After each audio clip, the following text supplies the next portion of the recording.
Assalamualaikum warahmatullahi wabarakatuh.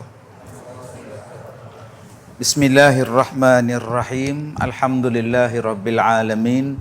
Wassalatu wassalamu ala rasulillah wa ala alihi wa ashabihi ajma'in. Qala Allah ta'ala fi kitabihil karim. A'udzu billahi minasyaitonir rajim. Tabarakalladzi biyadihil mulk wa huwa ala kulli syai'in qadir. Sadaqallahul azim. Terima kasih Tuan Pengurusi Majlis, kepada semua ahli jawatan kuasa karya, tuan-tuan pegawai masjid, muslimin dan muslimat, mudah-mudahan dirahmati, diberkati oleh Allah Subhanahu wa taala. Insya-Allah kita membaca kitab Tajzib Atraful Hadis pada huruf hamzah yang pertama, muka surat yang ke-7. Harfun hamzah, huruf al-hamzah. Hadis yang pertama. Ati babal jannah yaumal qiyamah fa an taftihu fayaqulul khazin man anta fa aqulu Muhammad fayaqulu bika umirtu alla aftaha li ahadin qablaka.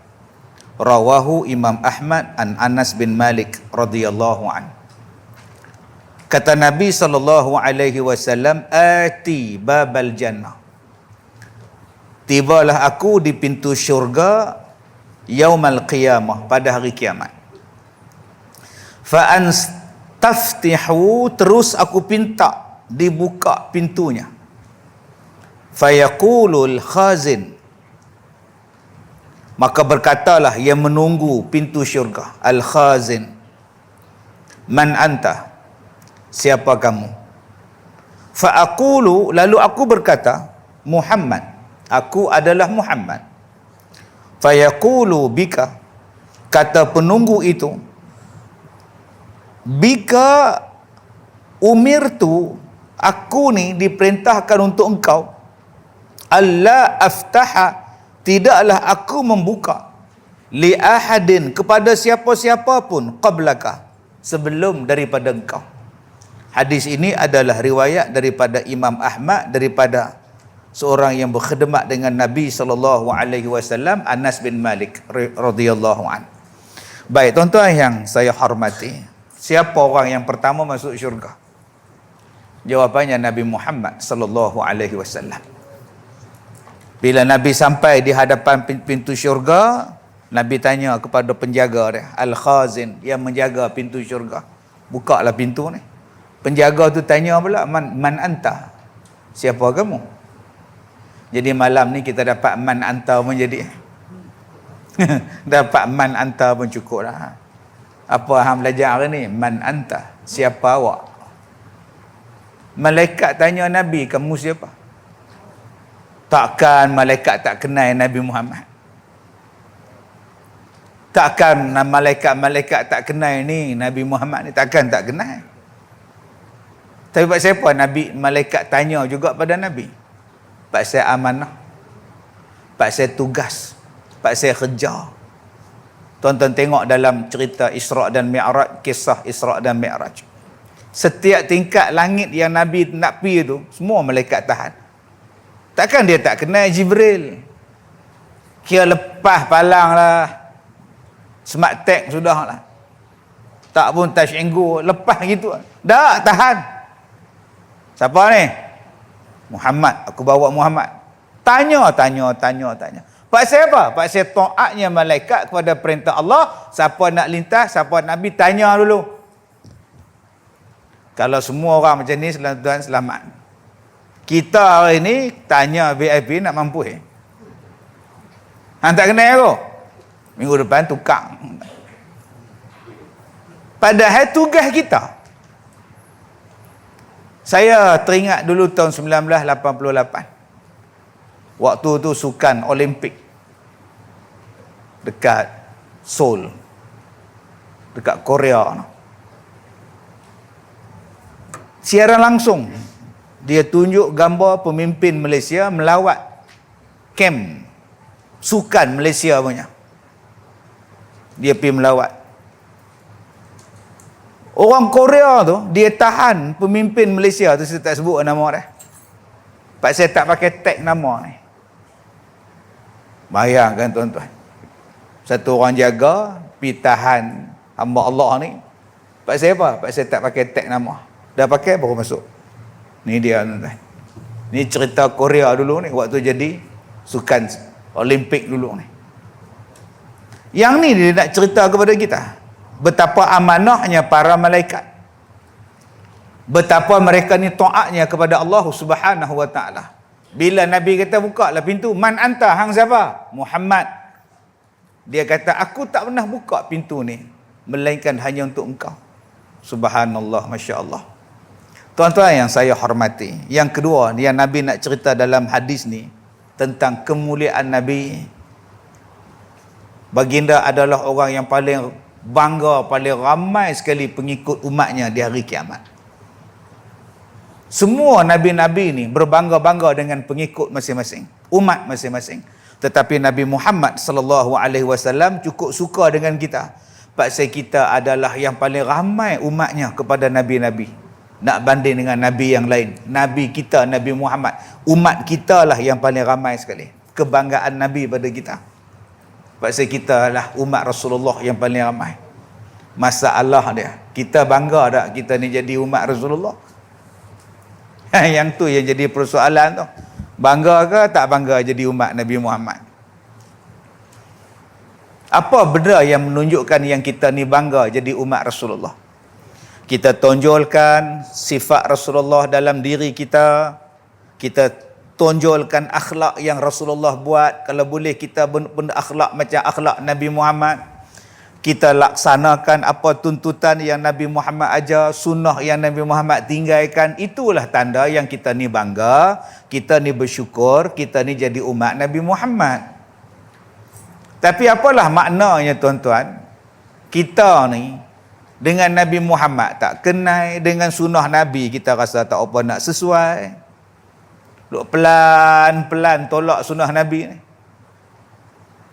Sunnah Nabi ni boleh buat penyakit. Sunnah Nabi ni kalau ikut tak kita dapat penyakit.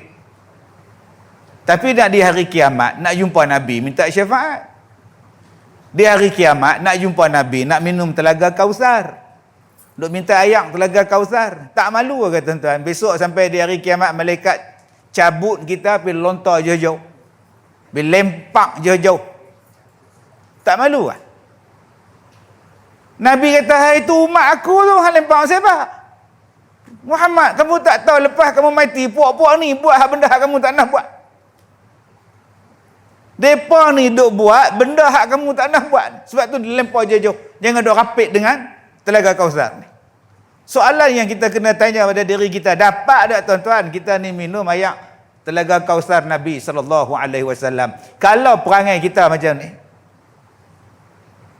dengan tak sayang pada dia, boleh pergi tukar sunnah lain pula, duk kata hak lain lebih bagus daripada apa yang dibawa oleh Nabi sallallahu alaihi wasallam. Kalau kita ikut Nabi ke, kita tak ikut Nabi ke, Nabi Muhammad ada ahli syurga. Ni hadis yang kita baca ni. Tak ada orang yang malaikat buka pintu syurga mula-mula sekali, nombor awal sekali, melainkan hanya untuk Nabi. Maknanya Nabi Muhammad nak habaq, dia dah ahli syurga dah. Kita ikut dia ke, kita bantah dia ke, dia ahli syurga. Yang tak tentu lagi kita. Jadi kalau orang tanya pada kita, nak ikut siapa? Aku nak ikut orang yang dah garanti masuk syurga. Siapa yang garanti masuk syurga? Jawab. Tak orang jawab? Nabi Muhammad sallallahu alaihi wasallam. Itu dia jawapan dia. Dah hang la ni kita duk keliru, aku duk keliru orang, aku duk keliru pasal apa? Dah hak ni kata lagu ni, hak ni kata lagu ni, nak lagu apa? Aku ikut orang yang dah boleh masuk syurga. Siapa dia orang yang dah boleh masuk syurga? Orang yang dah confirm masuk syurga ialah Nabi Muhammad. Kalau gitu aku ikut dia. Apa jalan dia, apa cara dia, aku ikut. Mesti betul dah. Takkan dia masuk syurga kalau dia salah. Yang tak betul, yang tentu salah kita. Pelik tuan-tuan. Yang tak tentu masuk syurga, tak mau ikut orang masuk syurga. Pelik. yang belum tentu masuk syurga, bersungguh-sungguh nak ikut orang yang belum tentu masuk syurga.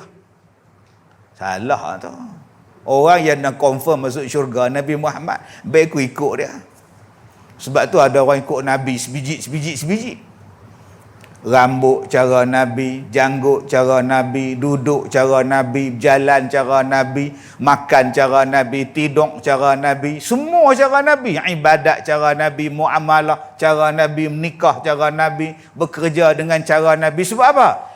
Sebab aku nak bawa ikut orang yang masuk syurga lah, iaitu Nabi Muhammad sallallahu alaihi wasallam. Sampai potong kuku pun ikut cara Nabi. Kita main belasah, main potong kuku, main gigit jari, menggigit kuku sambil dengar khutbah. Potong dengan gigi, dah potong jatuh atas kapek. Mai hamba Allah, sebaik dia buat sejadah, jenis tak buat sejadah, melekat kuku. Tang mana kita ni tuan-tuan? Jadi kalau kita nak selamat, kita ikut orang yang dah confirm masuk syurga. Orang itu ialah Nabi Muhammad sallallahu alaihi wasallam. Dia lepas titian sirat, dia lepas telaga Kausar, baginda lepas segala bendanya dan dia masuk syurga. Kita pun nak jadi lepas macam tu juga, minan nabiyyin was-siddiqin wasyuhada was-salihin. Walaupun kita dikerak lapan sekalipun, aku tetap nak ikut Nabi Muhammad. Pasal jalan yang dia bawa ni confirm betul. Hadis yang pertama. Baik. Yang kedua,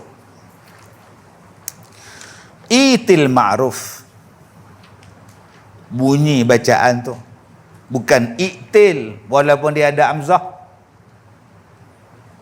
Bunyi dia i. Hamzah tu bunyi lagu mana? Kalau disambung daripada sebelum dia wujudlah hamzah tu. Tapi sebab kita mula pada huruf alif di situ, maka hamzah dia tak dibunyi. Dia tak boleh dua alif dengan hamzah dalam satu perkataan. Dia tak boleh baca itil. Dia tak mahu kalau kita baca Quran tajwid lah, dia baca itil. Sebab apa i? Sebab bawah pada hamzah tu rumah ya. Itil ma'ruf kalau kita baca tajwid. Wajtanabil munkar wanzur ma yu'jibu udhunaka an yaqula laka alqaum idza qumta min indihim fa'tihi wanzir alladhi takrahu an yaqula laka alqaum idza qumta min indihim fajtanbi. Rawahu al-jamaah.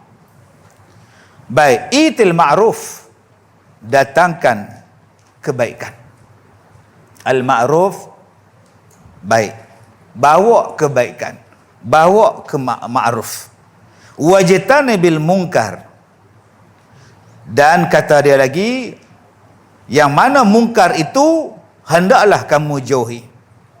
Wanzur ma yu'jibu, dan hendaklah kamu fikir, dan hendaklah kamu telek terlebih dahulu apa yang kamu nak cakap. Ma yu'jibu udhunaka an yaqula lakal qaum, hendaklah kamu bertutur dengan perkataan yang mana suka dan manis telinga engkau mendengarnya. Idza kumta min indihim fa'tihi, ditakdirkan kalau pertuturan itu pada kamu ketika kamu berjauhan daripada penutur. Wanzuril ladzi takrahu an yaqula lakal qaum idza kumta min indihim fajtanbih, maka pertuturan itu hendaklah dikeluarkan, dan sebaliknya begitulah juga. Rawahu al-jamaah. Baik, hadis ni dia nak cerita apa? Pertama, itil ma'ruf, tolong bawa, tolong buat benda ma'ruf. Ma'ruf, benda baik. Nabi pesan pada kita apa dia? Tolong kerjakan benda yang baik, perbuatan yang baik. Nabi pesan apa-apa benda yang baik tolong buat. Tadi ada budak tu ambil wuduk kat luar. Dia kata kat saya, "Pakcik, ni cincin pakcik ke?" Saya pun tunjuk cincin saya. Saya ada cincin dah. Tu cincin siapa? Mana saya tahu. Pergi bagi ke orang masjid, suruh dia simpan. Siapa ada cincin, pergi ambil. Dia simpan cincin tu, tak tahulah dia bagi kat siapa. Mai tanya kat saya, "Pakcik, ni cincin pakcik ke?" Nampak sangat tua, saya panggil pakcik ni tak. Sekbet pakcik panggil tok lagi tua. Kita sembunyi benda hak jatuh tu pun, kita tolong simpan sat, itu pun benda baik. Duk tengok dompet orang jatuh, malas, payah. Cari banyak kerja pula, biar pergi dari situ. Ambil, pergi bagi kat jawatan kuasa, ni ada tabuk ni, dompet apa hilang tau. Itu pun kebaikan. Tuan-tuan bayangkan berapa banyak kebaikan. Yang paling kecil sekali apa? Jumpa paku, jumpa batu, jumpa kayu tengah-tengah jalan tu, tolong selamatkan orang daripada batu paku tadi pun, itu dah dikira sebagai sedekah. Kalau yang tu pun rasa berat sangat, senyum pun dah dikira sedekah. Tu pun dah nama baik dah. Senyum pun dapat baik dah tuan-tuan. Tuan-tuan tengok satu orang nak bangun sat lagi ni, kawan jenis sakit pinggang mana. Nak bangun tu kena tekan dekat kapet dulu, main gagah kat dinding dulu, baru boleh tegak. Tegak tu pula tak boleh jalan terus, kena diam, baru boleh konak. Tuan-tuan tolong angkat dia, tuan-tuan tolong jadikan badan tuan-tuan ni tempat dia bersandar pun dah kira baik dah. Sebab ada orang yang sakit pinggang macam tu, nak bangun Allah. Sebab tu imam kena fikir juga makmum. Dia baca ayat panjang, 2 muka 1 rakaat, teriak makmum. Aku tak main dah masjid ni. Kena fikir, oh nak bangun macam mana. Jangan laju sangat, jangan cepat sangat. Ada tu imam hak rukuk lama, sujud pun lama. Dia tak tahu orang tua ni sujud lama pun terkentut. Jenis luah macam mana tu, berung terkentut pula. Itu pun dikira kebaikan tuan-tuan. Punyanya banyak makna kebaikan ni. Bukan setakat wakaf saja. Benda hak baik ni tuan-tuan, kalau sebut tang wakaf saja, kita dah sebut ilmu yang dimanfaatkan, ilmu sedekah jariah, doa anak yang soleh. Tapi jarang kita sebut yang dapat pahala berpanjangan tu apa? Al-Quran, mushaf yang diwakafkan. Tuan-tuan duk letak Quran di masjid, di surau ni, orang duk baca Quran tu, berpanjangan pahala dia. Kita duk letak pada mahat tahfiz, budak-budak duk usung Quran sampai koyak. Tuan-tuan tahu tak, budak-budak hafal Quran ni tuan-tuan sampai koyak. Duk buka selak. Yang letak di masjid ni tak buka-buka 10 tahun. Yang buka anak-anak. Bagi orang baca. Saya suka lepas sembahyang subuh tu imam ambil Quran, makmum ambil Quran, baca semuka. Habis sembahyang balik. Habis baca Quran balik. Baca sikit-sikit. Wa basyiril ladzina amanu. Makmum pun ikut. Wa basyiril ladzina amanu, ikut. Wa amilus solihat. Makmum pun ikut. Wa amilus solihat. Sehari semuka, setahun habis 30 juzuk. Kalau rajin lagi tu imam, baca makna pula terjemahan dia. Tiap-tiap kali subuh. Saat lagi mai sembahyang zuhur, habis sembahyang zuhur surah Waqiah. Saat lagi habis sembahyang asar, saat lagi baca pula surah Al-Mulk. Ni tuan-tuan dah ada ni surah Al-Mulk ni. Kayaknya banyak. Kita duk baca ni tuan-tuan ni dapat pahala ni. Termasuk yang dapat pahala berpanjangan tu apa? Tuan-tuan sediakan wakaf, tempat orang duk menunggu bah. Duk tunggu orang buat kerja, duk tunggu, dapat pahala berpanjangan. Termasuk yang dapat pahala berpanjangan, mengairi sungai, longkang, parit, dapat pahala yang berpanjangan. Tuan-tuan kiaskanlah macam-macam. Itil ma'ruf, bawa kebaikan, buat kebaikan. Wajtanibil munkar, dan jauhilah kemungkaran. Nombor 2 pesan Nabi, wajtanibil munkar, jangan buat benda mungkar. Sikit pun tak mau, sebab kita takut dia jadi berpanjangan. Pasal Nabi pesan wajtanibil munkar, jauhi daripada mungkar. Yang keseterusnya ketiga, wanzur ma yu'jibu uzunaka, dan hendaklah kamu tengok ma yu'jibu uzunaka. Kamu kena tengok benda hak kamu suka dengar pada telinga. Kalau telinga kamu sendiri suka mendengar, ayyakula lakal qaum idza kunta min indihim fa'ti. Kalau telinga kamu sendiri suka mendengar apa yang kamu cakap, maka kamu cakap. Maka kamu boleh cakap pada orang ramai di kalangan kamu. Maknanya tuan-tuan, kalau kita ni nak bercakap, Nabi pesan, Cuba dengar pada telinga kamu sendiri. Kamu suka tak kalau orang cakap pasal kamu, apa yang kamu cakap? Kalau kamu suka, kamu cakap. Kalau kamu tak suka, tak payah. Wanzur allazi takrahu an yaqula laqal qam idza kumta min indihim fajtambi. Kalau benda yang kamu nak cakap tu benda yang kamu sendiri pun tak suka orang bercakap pasal kamu, maka elakkan daripada bercakap. Nombor 3 pesan Nabi pada kita, nak cakap ni kena tengok. Orang kita ni ada sebut cakap malam-malam lain, cakap siang-siang lain, macam mana atau lupa peribahasa. Malam-malam pandang-pandang, siang-siang apa tak lupa. Nak tengok tu kiri kanan dulu nak bercakap. Nak cakap kena tengok dulu. Bukan main bercakap. Kadang-kadang kita bercakap ni kok suka kita. Kita duk kata dekat laki orang. Hang tengok menantu lelaki tu. Wah, tahu, aku tengok tahu macam mana tu. Dia tak tahu adik dia sebelah. Orang yang kita kata tu, adik dia sebelah kita. Tuan-tuan tahu, di sekolah saya tu ada 3-4 orang. Saya pun tak tahu.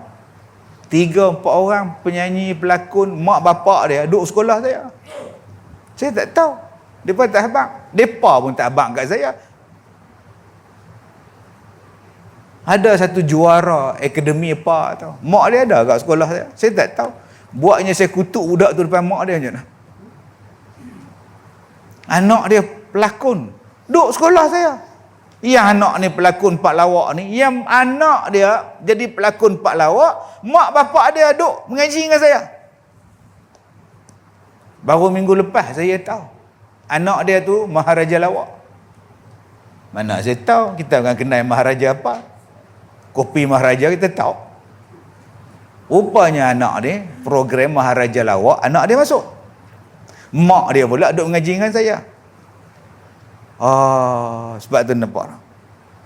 Ada pula yang anak menakan dia pula mati COVID baru ni. Artis apa tu? Hak mati mengandung semua ni. Mak menakan dia duduk situ pula. Kalau saya kata benda tak elok lah, apa rasa dia? Kita ni tak tahu ni tuan-tuan, dalam kita masyarakat kita ni, dalam kaum kita ni, siapa orang tu kita tak tahu. Kadang kita kata kat kedai tu, masak tak sedap, padahal pak dia sebelah kita. Hang makan nasi tahu nak? Kedai depan tu, sedap. Kari kepala ikan apa? Masam bila punya kari. Pak dia sebelah. Kadang kita kutuk dia pula, oi kaya dia tu, kaya apa itu mesti menang nombor ekor. Kadang adik dia sebelah kita. Sebab tu Nabi kata, tengok dulu sekeliling kamu dengan siapa kamu nak bercakap. Yang kedua, Nabi pesan, bila nak cakap tu cuba fikir dulu. Telinga kamu ni suka tak apa yang kamu cakap tu? Sebab tu kalau kita nak bercakap, nak puji orang, puji belakang dia. Lagi bagus. Kalau tak ada benda nak cakap apa, diam. Diam. Kita duk komen tu imam baca. Duk nyembang kaki 5. Imam tadi baca ayat pendek, aku tak ada nak bertihah, dia rukuk lah. Apa punya imam, buat kepala lembek lagu tu.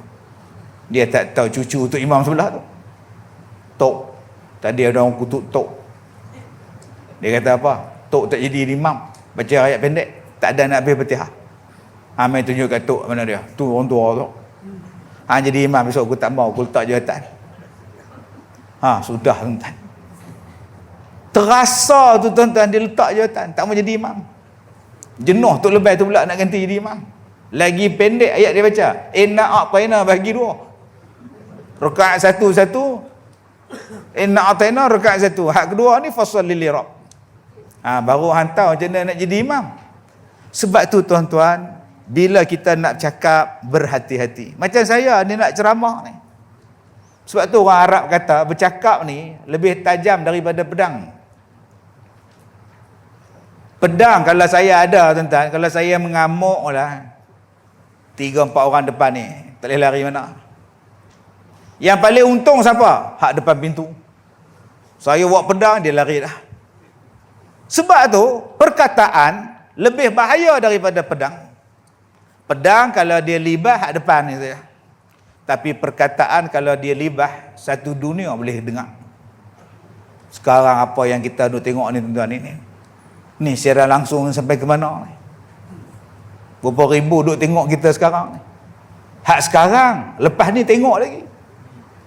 Bahayanya tuan-tuan kalau kita cakap tak berlapik, kalau kita cakap tak ada fakta, kalau kita cakap tak betul, kalau kita cakap salah, dia akan sebar satu dunia.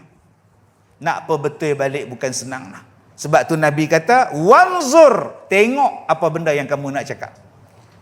Jangan main sedap mulut saja nak cakap, mentang-mentang mikrofon kat depan dia. Baik.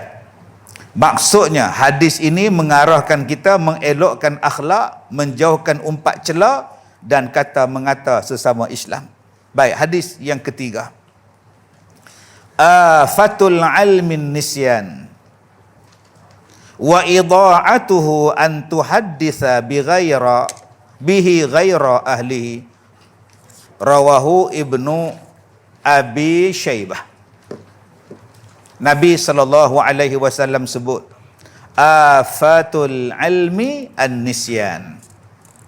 Penyakit kepada orang yang mengaji ni apa? Lupa. Afatul ilm, penyakit orang mengaji apa dia? An-nisyan, lupa. Lagi.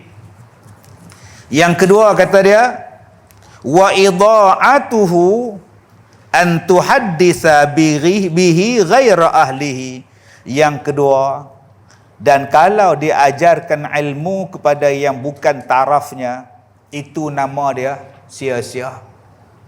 Riwayat Ibnu Abi Syaibah. Ada dua benda hak Nabi sebut dalam hadis ni. Nombor satu, penyakit orang mengaji. Apa dia penyakit orang mengaji? Lupa, an-nisyan. Allahu Akbar, tuan-tuan. Ni penyakit kita, penyakit lupa. Pasal apa lupa? Lupa. Lupa tu sifat kita. Ada lupa yang bagus, ada lupa yang tak bagus. Ada lupa tanda-tanda lain. Baik. Ada benda yang lupa sebagai satu nikmat. Sebagai suatu nikmat, Allah lupakan dia. Apa dia? Allah bagi kat orang perempuan. Dia lupa sakit bersalin. Waktu bersalin hari itu, retak hospital, punya kuat menjerit. Siapa yang pernah tunggu isteri dia bersalin tak tahu. Dia dengar pada pengalaman. Tambah pula sekali beranak tu 4 bangsa sekali. Duk berlawan. Aduh, Allah sakit. Mai hak nu pula, ayo kuat tuan-tuan. Naik bulu rumah.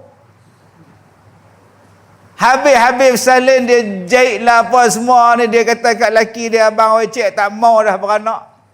Seksa sangat beranak, cik tak mau dah. Kemarin pergi cek mengandung pula dah. Dalam duk tak mau mengandung pula. Allah bagi dia lupa. Kalaulah dia tak lupa sakit bersalin tu, tak mau dah beranak, macam mana tuan-tuan? Abang nak beranak, cik tak mau, serik dah. Tapi Allah bagi pada mereka lupa lah. Supaya dapat nikmat manusia ni bertambah. Kalau tidak, siapa nak jadi khalifah? Yang kedua, lupa dengan sebab memaafkan orang kesalahan orang lain. Berapa banyak kita buat salah dengan isteri, kita minta maaf, isteri maafkan kita, dia lupa salah kita.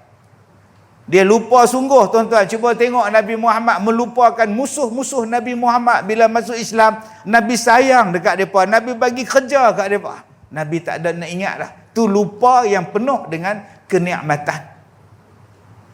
Ada juga tuan-tuan lupa sebab dia benda tak penting. Sebab itu otak kita ni ada beberapa bahagian. Orang selalu sebut otak ni 2 bahagian, otak kanan, otak kiri.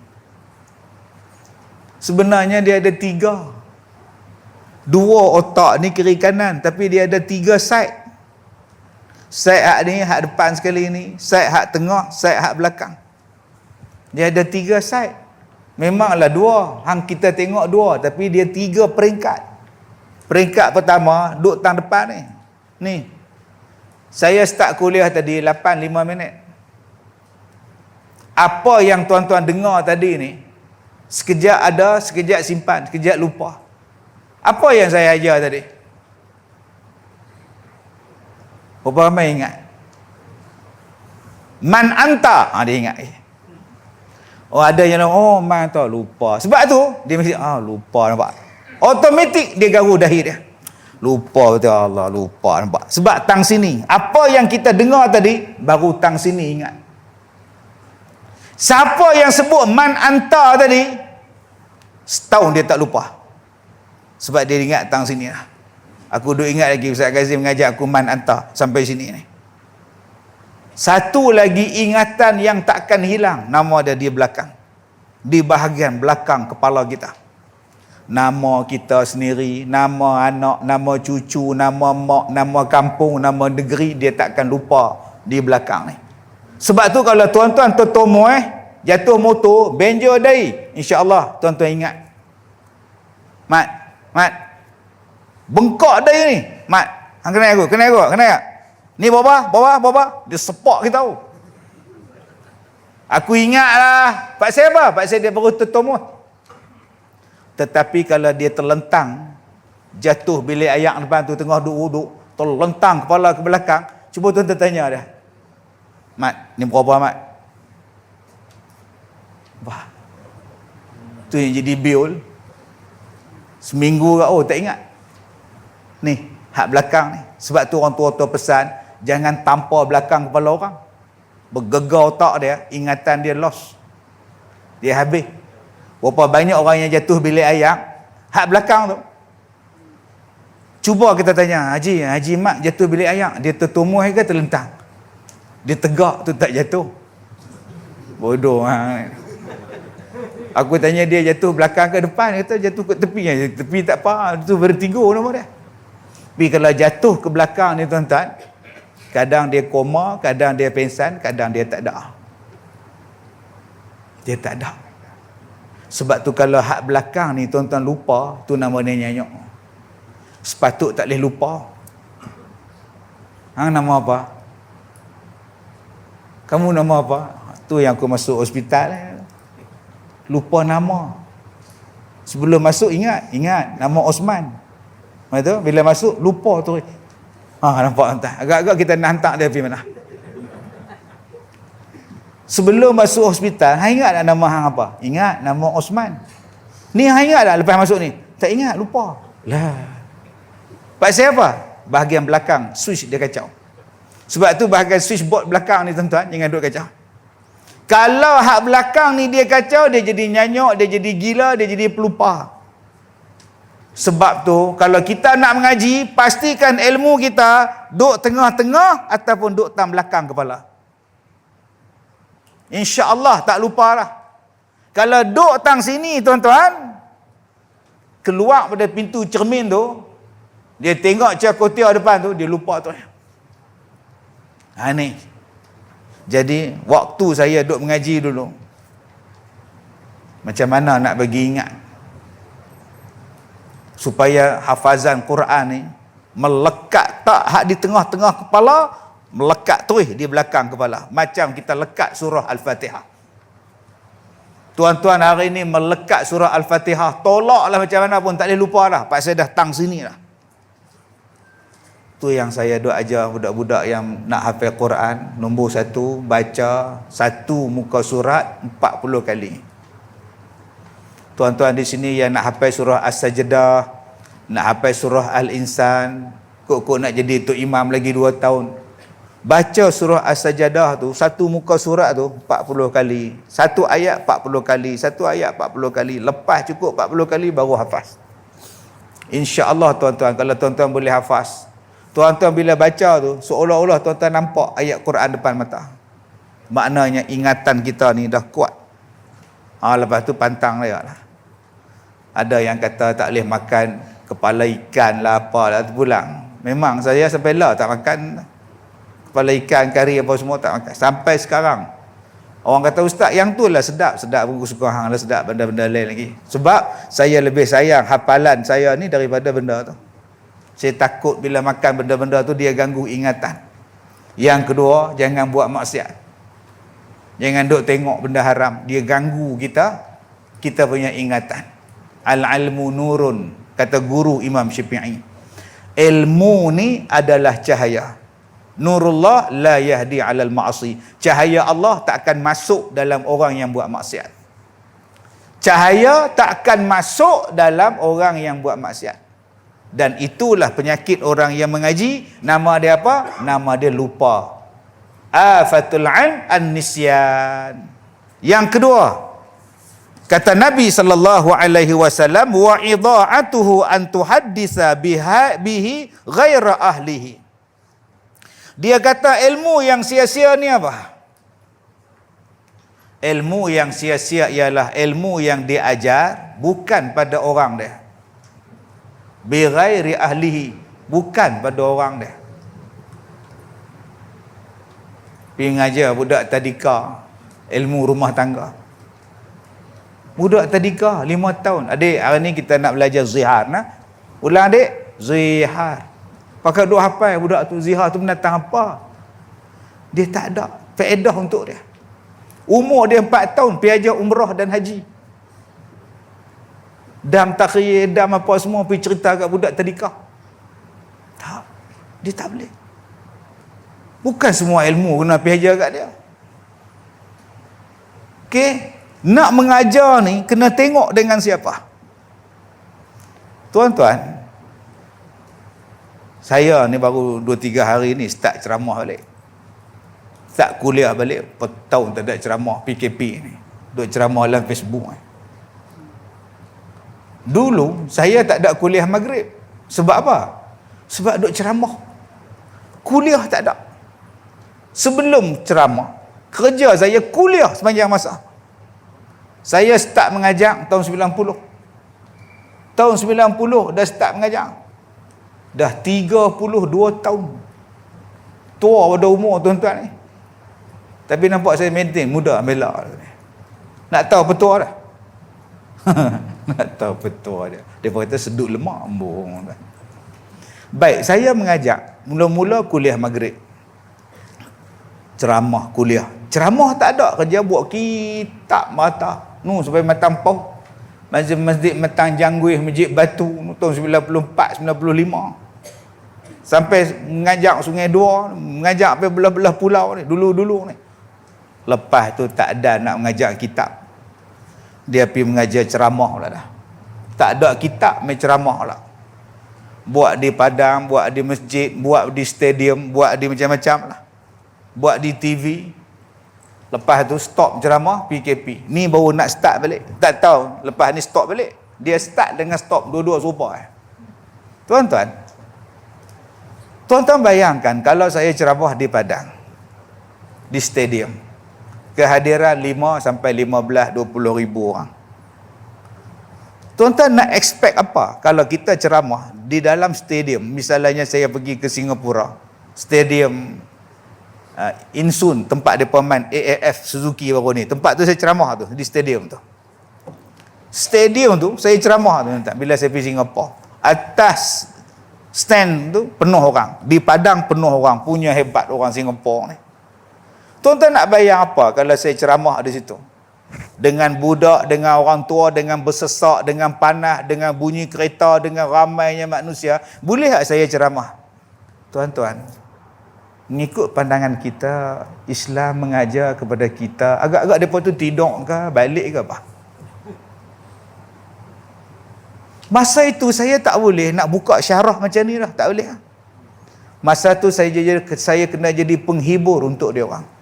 Saya kena baca ayat Quran, saya kena baca hadis, saya kena menyanyi, saya kena gurau, saya kena melawak dengan mereka, saya kena serius. Supaya 2 jam mereka duduk dengan saya tu, mereka tak terasa. Budak tak teriak, yang isap rokok pun tak jadi isap rokok, yang nak balik pun tak jadi nak balik. 2 jam mereka tunggu, stay. Itu cara kalau kita nak berhadapan dengan orang yang ramai-ramai di padang ni.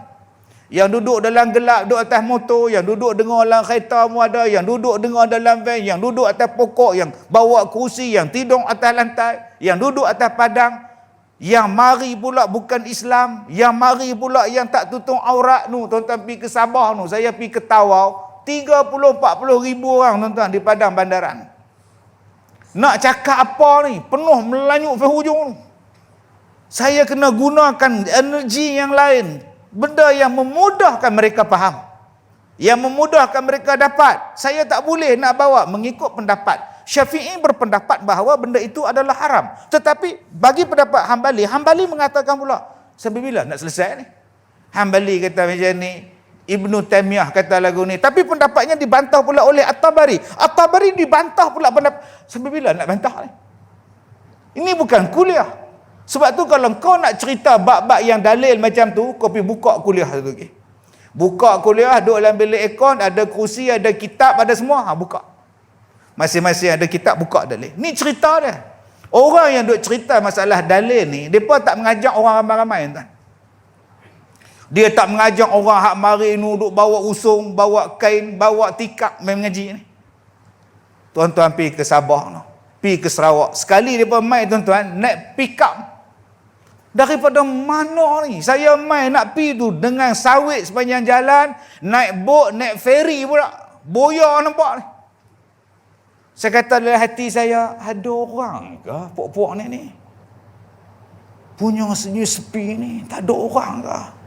Tapi hati saya kata, insya-Allah kalau tak ada orang takkan mereka panggil aku. Siapa nak dengar ceramah kalau tak ada orang?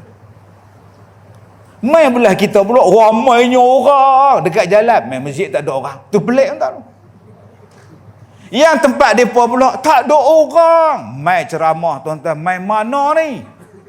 Dia terbit sungguh. Hak pedalaman hak pedalaman ni terbit semua sekali. Subhanallah. Naik lori pick up tuan-tuan penuh kat belakang Hilux. Hak sewa van lagi, lampu kan ada. Puak-puak ni kalau tuan-tuan nak mengajak apa kat depa? Tuan-tuan nak mengajak apa kat depa? Depa nak sesuatu benda yang segar, yang mudah bagi depa faham, yang boleh depa amalkan, yang boleh depa ikut. Maka kita ajar untuk depa.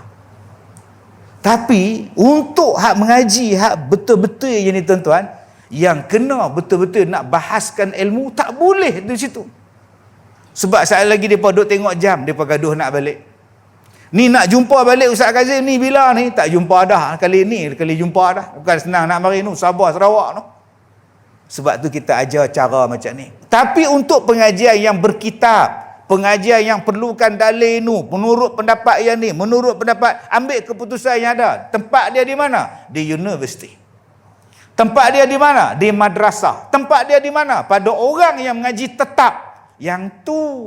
Sebab tu kita baca hadis ni. Dia sebut, nak mengajak orang, kena tengok dengan siapa yang kamu ajak. Sesuai untuk ilmu dia, ni dia ilmu dia. Sesuai untuk orang ni dia ilmu dia.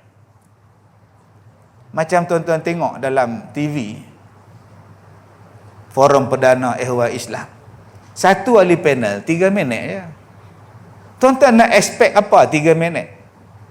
Apalah huraian tak ada, dalil apa tak ada. 2 minit 50 saat. Tu dia punya manager floor, apa ni, apa pengurus pentas dah buat isyarat suruh berhenti. Baru 3 minit. Nak cakap apa? Sebab tu bila kita bercakap dalam Forum Perdana Ehwal Islam, kita kena cakap zap sekali. Fakta sekali. Pasal apa? Pasal masa dia 3 minit yang ini, 3 minit yang ni, 3 minit ahli moderator, 10 minit. Kita berehat seketika, kita jumpa selepas ini. Jangan ke mana-mana. Udah. Tapi orang tak faham. Oh, dia kata apa orang ahli panel cakap. Nah, tak jadi. Kok nak rasa panjang sikit, saya dapat slot kalau dah jodoh setengah jam. Setengah jam kalau dah jodoh, cerita bab keluarga. Tak apa. Dah orang komplain pula tengah maghrib duk siapa ni. Orang mayang maghrib kalau jodoh-jodoh apa ni, kalau dah bodoh. Astaghfirullahalazim. Dia tak tahu hak di Sabah Sarawak ni pukul 6 masuk maghrib lah. Tuan-tuan pi Sabah Sarawak maghrib pukul apa?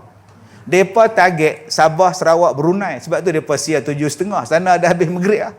Kita baru nak start, mereka target sana. Sebab tu kalau dah jodoh di Brunei, di Sabah, Sarawak tu cukup laku tuan. Sebab siapa? Mereka tak ada kerja apa dah, sementara nak tunggu berita. Tengok yang tu.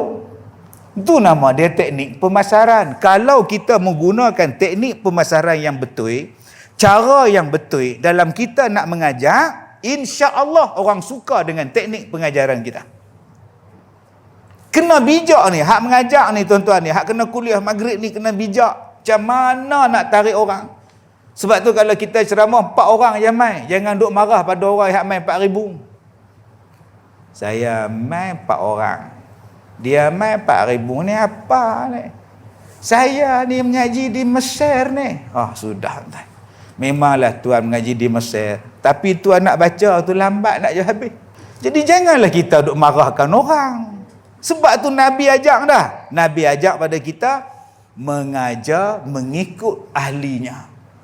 Jadi kalau kita pi, Ustaz pi ceramah dekat budak tadika, pi. Macam mana Ustaz boleh cakap dengan budak tadika? Kita jadi tadika. Okey adik-adik, buat tangan macam Ustaz. Pakak buat semua. Okey, macam ni. Satu, pakak buat satu, tadika. Saya sayang Allah, dua. Itu budak tadika. Jangan pergi masjid. Tok Imam, satu. Tok Imam jadi bodoh Tok Imam. Jadi mengajaklah orang mengikut kepada keahlian mereka.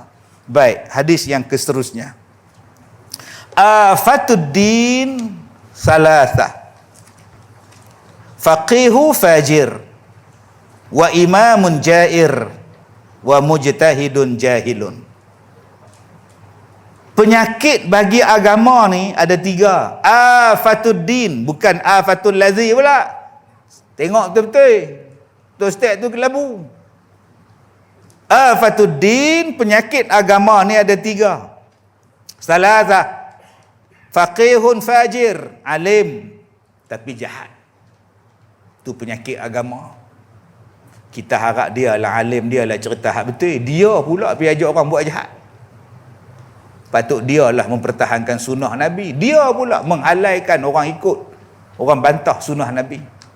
2. Wa imamun jairun, pemimpin yang zalim. Patut dia jaga rakyat. Dia pula pergi cocok macam-macam. Kita kata tangguh lalu, kaji dulu. Tak apa, hak 5 tahun pun kena. Sudah tuan-tuan. Tak kaji habis ke dulu, cek dulu, kaji dulu. Dia kata tak, aku suka dia. Yang ketiga apa dia? Wa mujtahidun jahil. Orang yang jahil tapi mengaku mujtahid. Ada 3 penyakit yang Nabi sebut, penyakit yang merosakkan agama kita.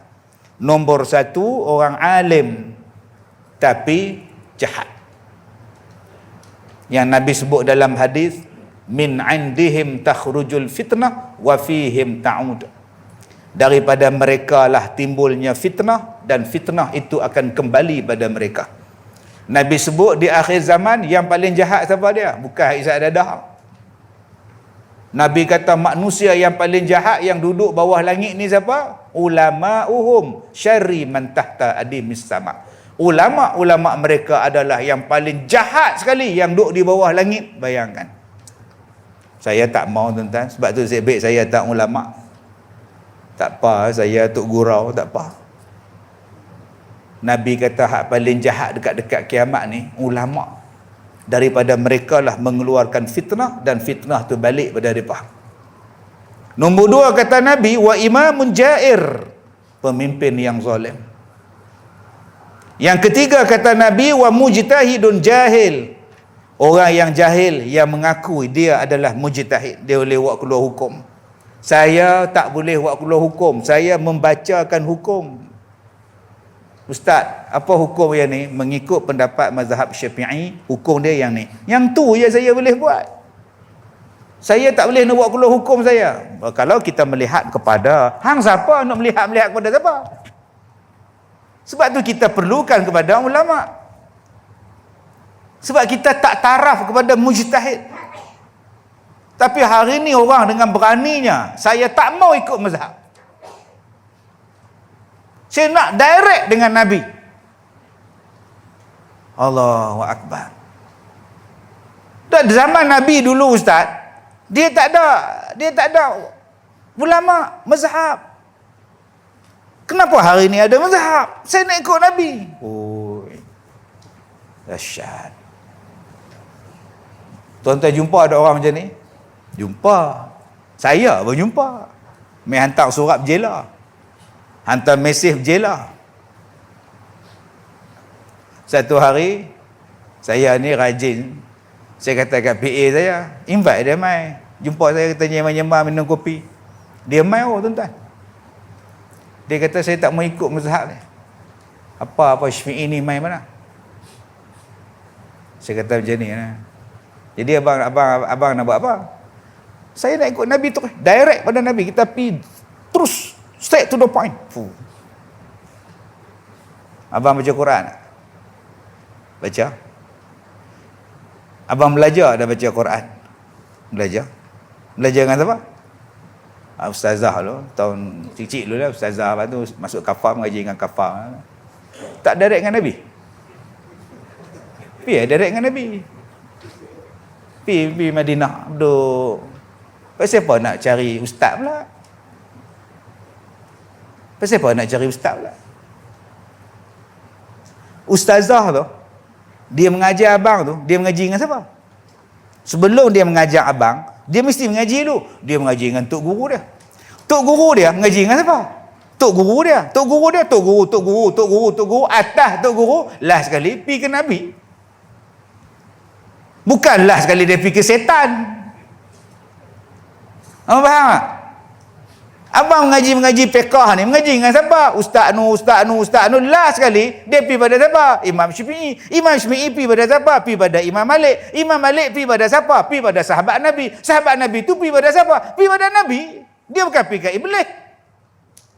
Yang abang tak nak ikut sahabat ni, tak nak ikut ulama ni pasal apa? Dia nak buat fatwa sendiri ni pasal apa? Kita tak layak. Kadang-kadang kasi ini pening. Pelik-pelik zaman sekarang ni tuan-tuan, kamera depan mata, mikrofon depan muka, dia boleh bercakap sendiri dia. Mengikut apa yang dia nak cakap. Maka keluarlah kenyataan yang hari ni yang bukan-bukan. Ajaran yang bukan-bukan. Pasal apa? Pasal kita duduk baca ni, jahil tapi mengaku pandai. Jahilun wa mujtahidun jahil. Dia rasa dia mujtahid padahal dia jahil. Baik, ayatul munafik salas. Tanda-tanda munafik itu 3. Idza haddasa kadzaba wa idza wa'ada akhlafa wa idza tumina khana. Rawahu Syaikhani an Abi Hurairah. Alamat munafik, tanda munafik itu 3. Bercakap ketika berdusta, ketika bercerita. Bercakap. 2, mungkir janji apabila dia berjanji. 3, khianat apabila diberi amanah. Yang ni saya tak nak urai, tuan-tuan dah baca dah kecil lagi hadis ni. Baik, yang terakhir malam ni, yang ke-6. Ayatul izzi wa qulil hamdulillah alladzi lam yattakhidh walada wa lam yakul lahu syarikun fil mulk wa lam yakul lahu waliyyun minadh-dhulli wa kabbirhu takbira. Wa rawahu al-Imam Ahmad. Baik, apakah dia ayat yang menunjukkan kemuliaan Allah? Ayat dia ialah alhamdulillahillazi lam yattakhidh walada wa lam yakul lahu syarikun fil mulk wa lam yakul lahu waliyyun minadh-dhull wa kabbirhu takbira. Dan katakanlah segala puji hanyalah bagi Allah yang tidak mempunyai anak dan tidak mempunyai sekutu dalam kerajaannya, dan dia bukan pula hina yang memerlukan penolong, dan agungkanlah dia dengan pengagungan yang sebesar-besarnya. Tuan-tuan boleh ambil daripada mana ni? Tuan-tuan boleh ambil daripada surah Al-Isra ayat yang ke-111. Baca ayat ni selalu. Doa kita baca yang ni, baca selalu, insya-Allah Allah Ta'ala berikan kemuliaan kepada kita. Allah berikan kebaikan dengan kita. Ayat dia senang je. Alhamdulillahillazi lam yattakhidh walada wa lam yakul lahu syarikun fil mulk wa lam yakul lahu waliyyun minadh-dhul wa kabbirhu takbira. Surah Al-Isra ayat 111. Jadikan sebagai permulaan kita, percakapan kita, mudah-mudahan ada kebaikan. InsyaAllah kita sambung lagi pada kuliah yang akan datang. Saya minta maaf jika terkasar bahasa. Subhanakallah wa bihamdika asyhadu an la ilaha illa anta wa astaghfiruka wa atubu ilaih. Bismillahirrahmanirrahim. Wal 'asr innal insana lafi khusr illa alladhina amanu wa 'amilus solihat wa tawassaw bil haqqi wa tawassaw bis sabr. Allahumma shalli ala sayidina Muhammad wa ala alihi wa ashabihi ajma'in. Bismillahirrahmanirrahim. Alhamdulillahi Rabbil Alamin. Wassalatu wassalam ala Rasulillah wa ala alihi wa ashabihi ajma'in. Allahumma inna naj'aluka fi nuhuri a'daina wa na'udzubika min syururihim. Allahumma baddid syamlahum wa farriq jam'ahum wa syattid kalimatahum wa zalzil aqdamahum wa sallit alaihim kalban min kilabik ya qahhar jabbar ya muntaqim. Allahumma ya munzilal kitab wa ya mujriyas sahab wa ya hazimal ahzab ihzimhum wansurna alaihim walhamdulillahi rabbil alamin. Saya minta maaf jika terkasar bahasa. Wabillahi taufiq wal hidayah. Assalamualaikum warahmatullahi wabarakatuh.